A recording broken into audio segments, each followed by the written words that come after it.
요한복음 9장 35절에서 41절. 예수께서 그들이 그 사람을 쫓아냈다 하는 말을 들으셨더니 그를 만나사 이르시되 내가 인자를 믿느냐? 대답하여 이르되 주여 그가 누구시오니이까? 내가 믿고자 하나이다. 예수께서 이르시되 내가 그를 보았거니와 지금 너와 말하는 자가 그이니라. 이르되 주여 내가 믿나이다 하고 절하는지라. 예수께서 이르시되 내가 심판하러 이 세상에 왔으니 보지 못하는 자들은 보게 하고 보는 자들은 맹인이 되게 하려 함이라 하시니, 바리새인 중에 예수와 함께 있던 자들이 이 말씀을 듣고 이르되 우리도 맹인인가? 예수께서 이르시되 너희가 맹인이 되었더라면 죄가 없으려니와 본다고 하니 너희 죄가 그대로 있느니라. 안녕하세요. 우리 시민교회 오경성 목사입니다. 오늘은 요한복음 9장 35절부터 41절 말씀으로 우리도 맹인인가? 라는 제목의 말씀을 나누겠습니다. 오늘 말씀을 보면 좋은 일 뒤에 시련이 찾아옵니다. 맹인이 눈을 뜬 게 오히려 걱정거리가 됩니다. 맹인이 눈을 뜨면서 믿음의 시험대 앞에 서게 되었습니다. 맹인이 눈을 뜬 건 좋은 일 아닙니까? 맹인은 아주 기적적으로 눈을 떴습니다. 갑자기 관심받게 있던 사람이 유명인사가 되었습니다. 그 일로 법정에 서게 됐고 죄인 취급을 당하며 취조를 받았습니다. 그는 진실을 말했고 그 이유로 출교를 당했습니다. 출교당한 그에게 주님이 찾아가십니다. 주님과 맹인 되었던 자의 두 번째 만남입니다. 첫 번째 만남에서는 주님이 그를 고쳐주고 바로 떠나는 바람에 그가 주님의 얼굴을 제대로 보지 못했습니다. 주님이 그에게 다시 찾아와 완전한 시력을 갖게 하려 하십니다. 지난번 만남 때 육의 시력을 회복시켜 주셨다면 이제는 영적인 시력을 회복시켜 주십니다. 주님이 그에게 묻습니다. 내가 인자를 믿느냐? 여기서 인자는 메시아에 대한 호칭입니다. 유대인들은 인자라 불리는 메시아를 기다리고 있었습니다. 주님이 그에게 메시아를 믿는지 묻고 있는 것입니다.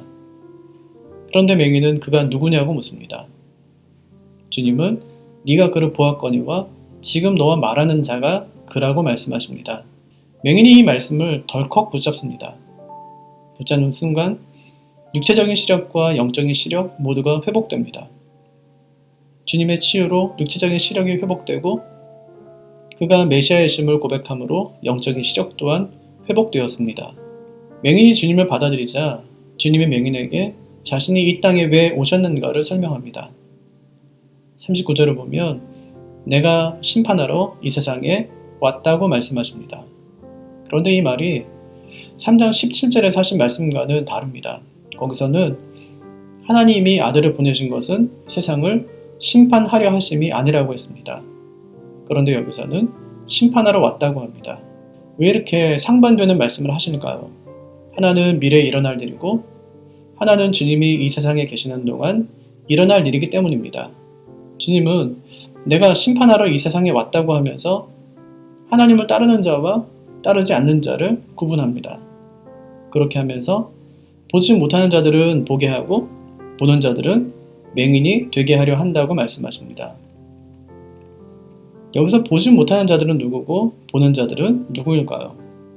보지 못하는 자들은 자기에게 구주가 필요하다는 사실을 깨닫고 구원을 바라는 자들입니다. 그들은 보게 될 것이라고 합니다. 반대로 보는 자들은 자기는 모든 해답을 알고 있고 구주가 필요하지 않다고 생각하는 스스로 의인된 자들입니다. 그들은 세상의 빛을 거부했기 때문에 맹인이 된다고 하십니다. 옆에서 이 말을 바리새인들이 듣고 있었습니다. 그들이 주님께 묻습니다. 우리도 맹인입니까? 그들은 주님의 말씀을 잘못 이해하고 있었습니다. 그들 말대로 그들이 맹인이었다면 얼마나 좋았겠습니까? 그들이 만약 맹인이었다면 어떤 방법을 통해서든지 주님께 자신의 못 보는 눈을 고쳐달라고 했을 것입니다. 하지만 그들은 맹인이 아니었고 불행하게도 보는 자들이었습니다. 주님이 바리새인들에게 너희가 맹인이 되었더라면 죄가 없으려니와 본다고 하니 너희 죄가 그대로 있느니라고 말씀하십니다. 주님은 어떤 죄를 지은 사람도 용서할 수 있지만 단 한 사람만큼은 용서할 수 없습니다. 바로 죄 없다고 하는 사람입니다. 자신이 맹인임을 인정한 사람은 시력도 찾고 볼 수도 있었지만 자기가 본다고 하는 사람들은 여전히 어둠 가운데 머물 것입니다. 그들이 죄책감을 느끼든 느끼지 않든 그들의 죄는 여전히 남아있을 것입니다. 자기 의에 빠지면 죽습니다. 나는 죽고 그리스도가 살아야 합니다. 그리스도가 살아야 내 닫힌 눈이 열립니다. 주님 앞에서 내가 죽을 수밖에 없는 죄인임을 고백해야 내가 살아납니다. 오늘 말씀은 우리가 맹인이 돼야 주님이 일을 하실 수 있다는 것입니다. 주님, 저는 맹인입니다. 주님의 용서와 은혜가 필요한 맹인입니다. 오늘도 제 삶을 인도하여 주옵소서. 이렇게 기도하는 새벽이 되시기를 주님의 이름으로 축복합니다.